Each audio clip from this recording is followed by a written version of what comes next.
This has to be one of the best paper airplanes that I have ever designed. You can see it looks absolutely amazing, but it is also really easy to fold. If you're watching this video, you are capable of folding this paper airplane. Now, it is also extremely aerodynamic. I mean, look at that. It locks together in this three-dimensional shape, and that means it can fly over 100 feet. 3, 2, 1, go!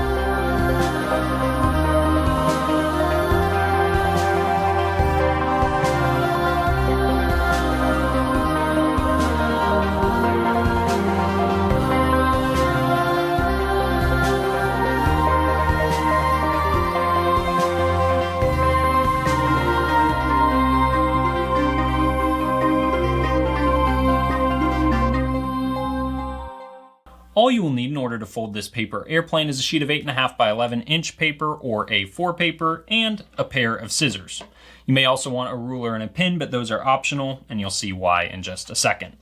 Now we're going to begin by folding this edge here to this edge over here.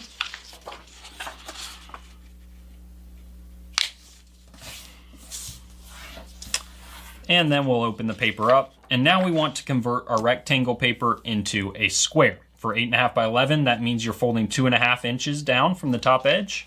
For A4, that means you're folding 8.7 centimeters, but you can also just estimate. Just say, hey, does this look like a square to me? And if the answer is yes, you're doing great. It doesn't have to be exact.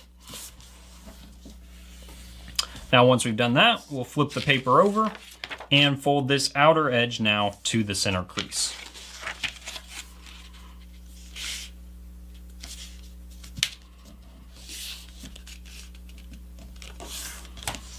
Just like that, and do the same thing on the other side.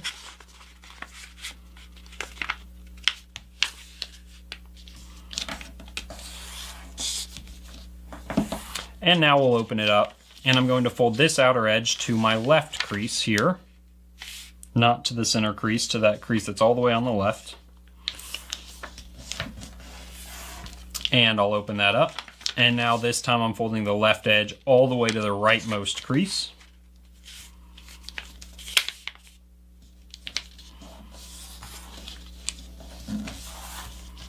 Just like that. And then I'll open it up and we have all the creases we need now. So now in the next step, I'm looking at this crease that's not the center crease, it's just right of the center crease.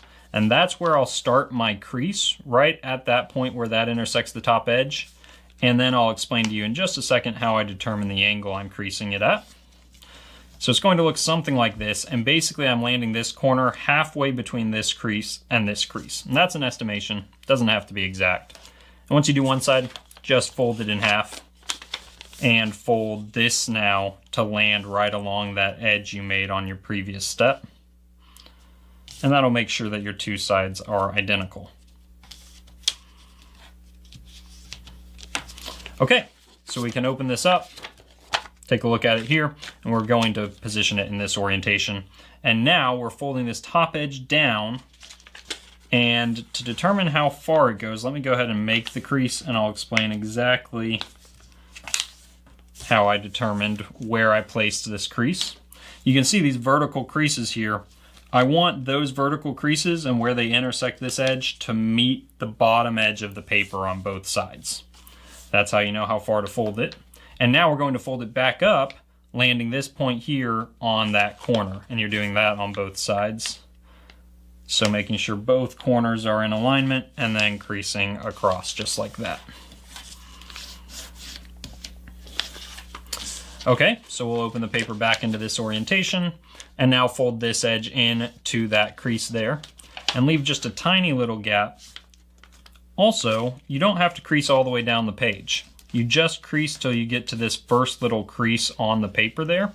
So when I open this up, you can see that's where I stopped my crease.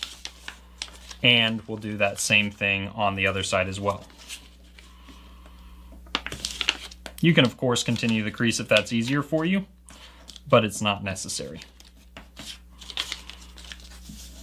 Okay, so now your paper should look like this. We'll fold right along this bottom edge, or bottom crease, fold up on this crease, and now we're going to fold in using that crease we already have, and you'll notice it does not lie flat.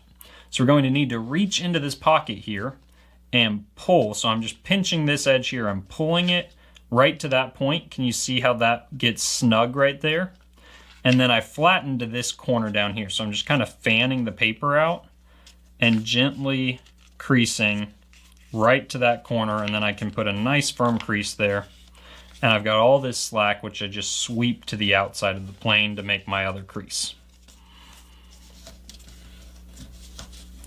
Now I'll go ahead and do the same things on this side, close that up using the existing crease, pull on this pocket until it catches there, flatten to this corner down here,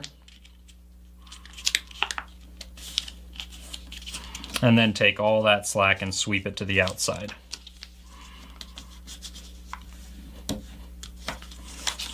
And your plane should look like this.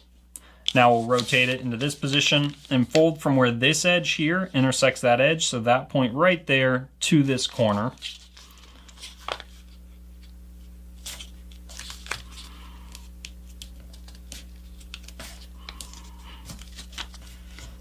Same thing on this side.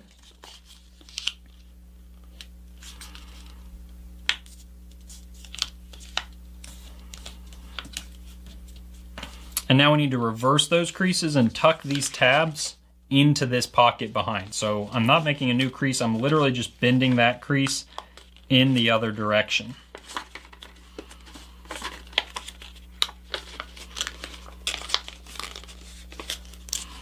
Just like that.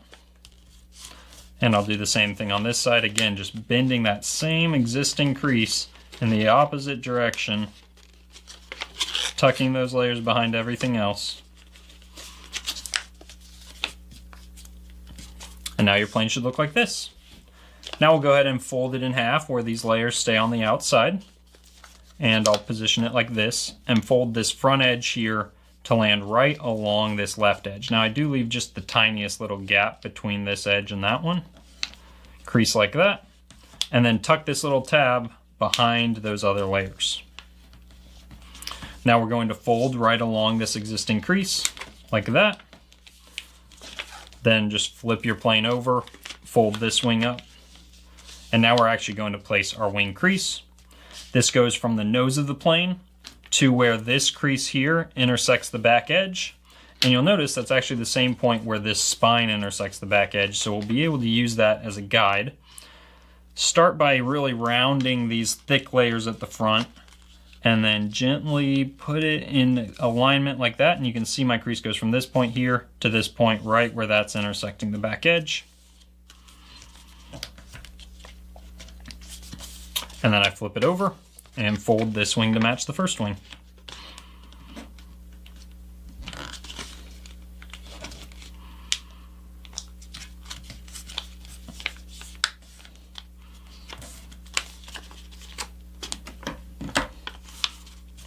Okay, now I'm going to open the wings up all the way back into this position. And I'm looking at this crease here that is currently horizontal. And I'm folding this short little back edge almost all the way to that, but leaving just a tiny little gap. And then I'll fold this edge right over that edge. And then tuck this layer into the center. And to do the same with this tab, I'll have to reverse this crease like we did in that earlier step, and I'm tucking it into that center section of the plane. Just like that, and you can see that locks the whole thing together.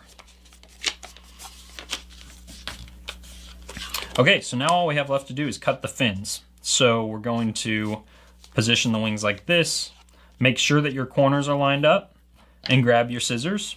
Now we're starting about 1/2 inch or a centimeter from this edge here and cutting at the same angle as this wing.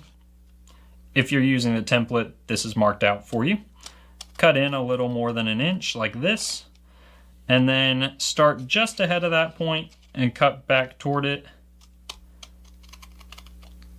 to cut triangles out, just like that. And now all we have to do, position the wings like this and fold your fins up so that the crease is parallel to that one there. Once you do one side, flip it over and fold the other side to match. And congratulations, you now have a finished paper airplane. All we have to do is set the wing angle, make it really nice and flat across the wings, and then stand each of these fins up directly vertically, something like that. You can fiddle with it as much as you want. Now, if you find that your plane is wanting to nosedive at all, you can bend the back edges up just a little bit. That's called giving a plane up elevator, and should help it fly really nice and level for you. And with that, thank you so much for watching, and good luck flying your plane.